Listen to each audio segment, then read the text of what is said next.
The room went quiet the second Diane set down her wine glass and looked right at me. "It's sweet that you get to play house while Mark builds an empire," she said, loud enough for all 14 people at that table to hear. "Some of us actually work for a living." Nobody laughed. Nobody corrected her either. My husband, sitting 3 feet away from me, reached for the gravy boat like she'd commented on the weather. My son Noah, who was 11, looked up from his plate at me, waiting to see what I'd do. I smiled, passed the rolls, and asked Whitney to hand me the cranberry sauce. But I watched Noah's face a second longer than I needed to, and something in me settled that had been loose for a long time. I had a manila folder sitting in my home office desk drawer that night. Nobody in that family knew it existed. It had been sitting there for almost a year, and it was going to end up on a conference table in front of every one of them before the next Thanksgiving came around. I'm Claire. I was 43 that November, married to Mark for 14 years, and I had spent 11 of those years listening to his family talk about everything Mark built, like I'd shown up somewhere around year 9 with a casserole dish and nothing else. Here's what they didn't know, and what I'd never corrected them on, not out of shame, but because I'd learned that explaining yourself to people who've already decided who you are is a waste of breath. I used to be a commercial litigation attorney, junior partner track at a firm downtown, billing 2,000 hours a year, the kind of job people asked about at parties. I had a corner cubicle with a view of the river, a secretary who kept a bag of my favorite candy in her drawer for the nights I worked past 9, and a 5-year plan taped inside my desk. I read contracts for a living. I knew, long before I ever needed the skill for my own family, exactly how much damage lives in a sentence nobody bothers to read twice. Mark and I met at a friend's wedding 3 years before he ever asked me to marry him, which means Diane had known me a full 3 years before any of this began. She watched me pass the bar exam, watched me make junior partner, and still, somehow, over the following decade, managed to forget every bit of it. When Mark wanted to leave his job managing someone else's design-build company and start his own, we sat at our kitchen table with a legal pad, and I did the math 3 different ways before I told him yes. I remember what he said that night, over a cup of coffee he never drank. "I know what I'm asking you to bet on. I just need you to actually believe I can do it." I told him I did. I meant it.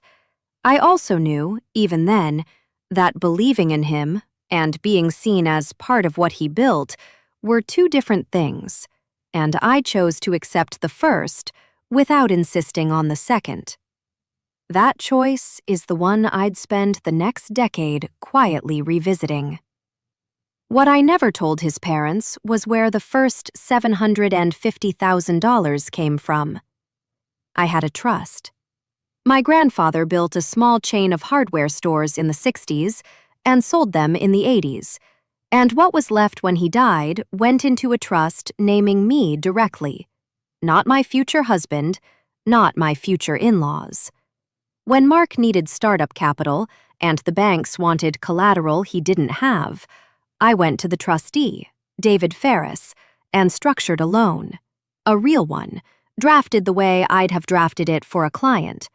9% interest, a promissory note, and 30% membership interest in the LLC held in my name as security until the note was satisfied.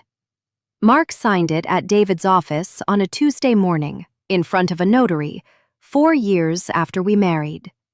Mark's father never asked where the money came from because Robert Whitfield has never once asked me a question about anything financial. Diane assumed it was a bank loan. I let her believe it, mostly because correcting her would have meant explaining a trust, a note, and a security interest to a woman who'd already decided I didn't understand money.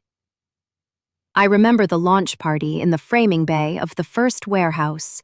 Folding chairs, a rented popcorn machine, sawdust still on the concrete, Robert toasting how proud he was that his son had built something out of nothing.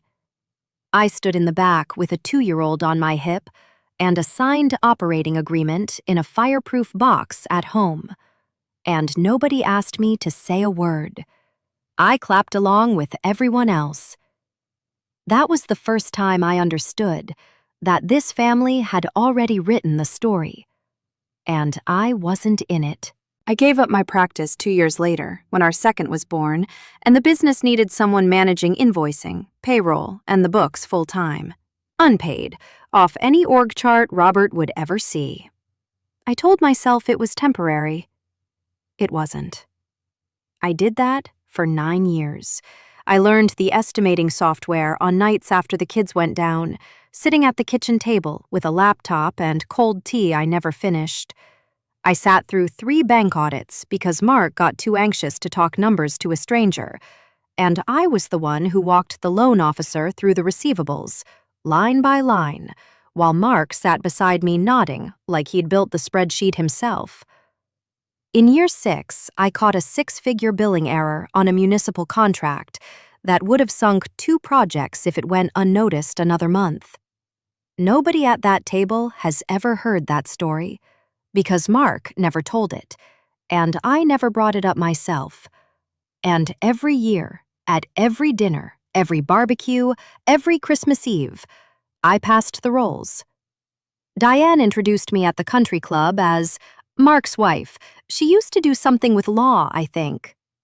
Robert asked Mark twice a year how you were managing tax season, as if I hadn't filed the quarterly estimates myself since 2015. Whitney joked, more than once, that I'd landed on my feet marrying into money, when the money had been mine first, sitting in an account with my name on it since I was 26. Once, at a barbecue, Robert introduced me to a golf friend as Mark's better half, keeps him fed and the kids alive, and laughed like it was a compliment. I let all of it go by, year after year, because none of it had ever happened in front of my children before.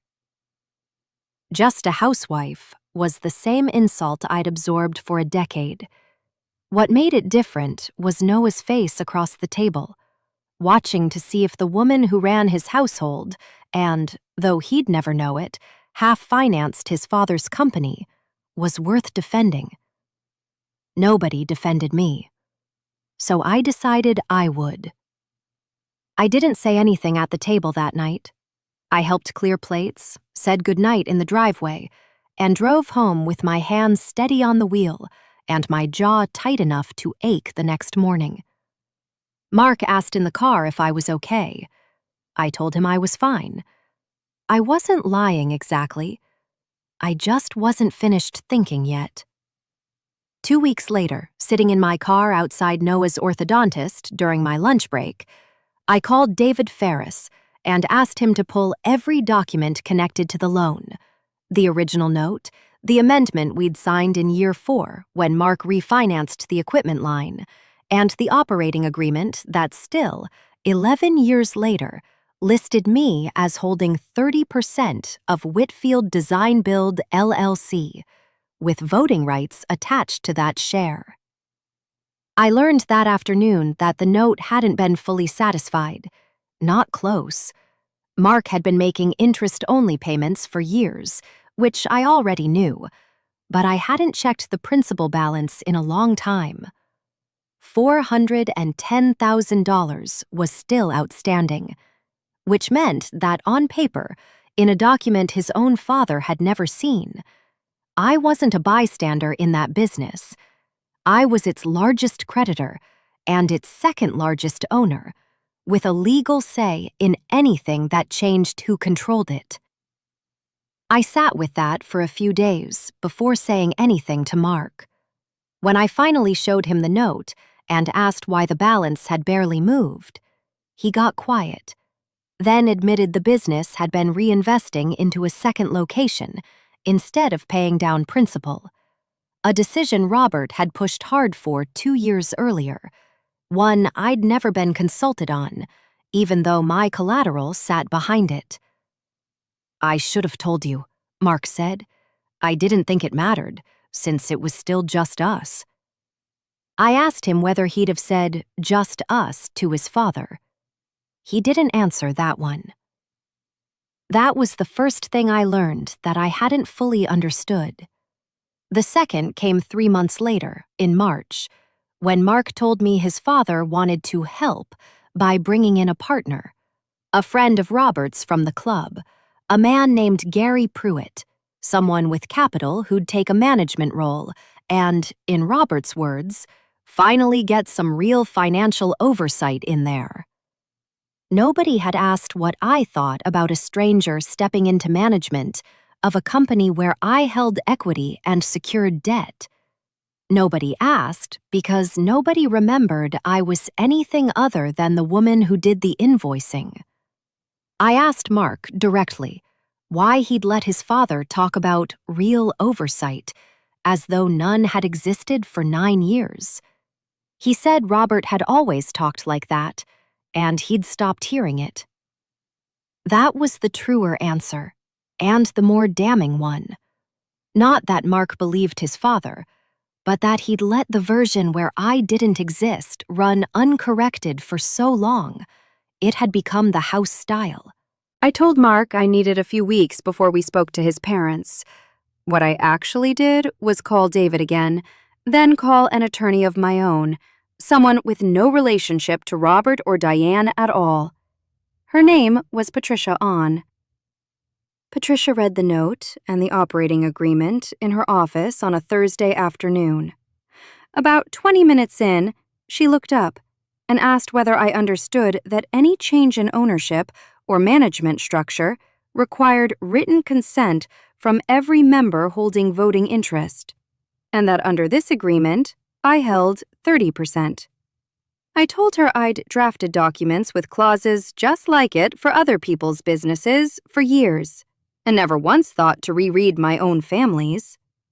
Robert didn't know that clause existed, because Robert had never read the operating agreement. He'd only ever heard about the money in the abstract, filtered through Mark, who'd never corrected the shape of the story his father told himself. Patricia explained that Robert, holding no membership interest of his own, had no actual authority to finalize any transaction with Gary Pruitt without the consent of every voting member, myself included, which meant whatever Robert believed he was building toward in May, he was building it on a foundation he didn't legally control. He was about to find that out. What Patricia found next was worse than either of us expected. Buried in an email chain Mark forwarded her, dated the previous January, 4 months before he'd ever mentioned Gary Pruitt to me, Robert had already been in talks with Pruitt's investment group. Terms had been discussed. A management fee had been proposed. Numbers circulated. My name appeared nowhere in any of it, despite the fact that no version of that deal could close without my signature. Mark swore he hadn't known how far along it had gone. I believed him. That didn't change what his father had done, or what Mark's silence, stretched across 14 years of dinners and toasts, had allowed to become possible. A version of the company's history in which I simply wasn't a factor, repeated so often that his own father tried to restructure it without once considering he'd need my consent. I didn't confront anyone. I gathered it. I had Patricia draft a formal notice outlining my position as a voting member and secured creditor, and asked her to hold it until I decided how this would go. For 3 weeks, I said nothing. Went to soccer games, filed the April invoices, waited. I didn't wait long. Robert scheduled a family business meeting for the second week of May at his house with Gary Pruitt present to formalize the partnership. Mark told me the night before, standing in the kitchen with his hands in his pockets, like he'd been swept into something he didn't know how to stop. I told him I was coming, and that I was bringing someone. He didn't ask who. I think by then, some part of him already knew. Robert's dining room was set up like a boardroom. Legal pads, a pitcher of water, Gary Pruitt at the head of the table with a leather folder in front of him. Diane sat off to the side with her coffee, not quite looking at me. Robert opened by saying that after 14 years, it was time the business had some real backing behind it, real oversight, not just family doing it out of the kindness of their hearts. He didn't look at me when he said it. He didn't need to. Gary opened his folder. A proposed buy-in structure, figures already on a whiteboard behind him, a management fee circled twice. Diane nodded along like the decision had been made months earlier, because it had.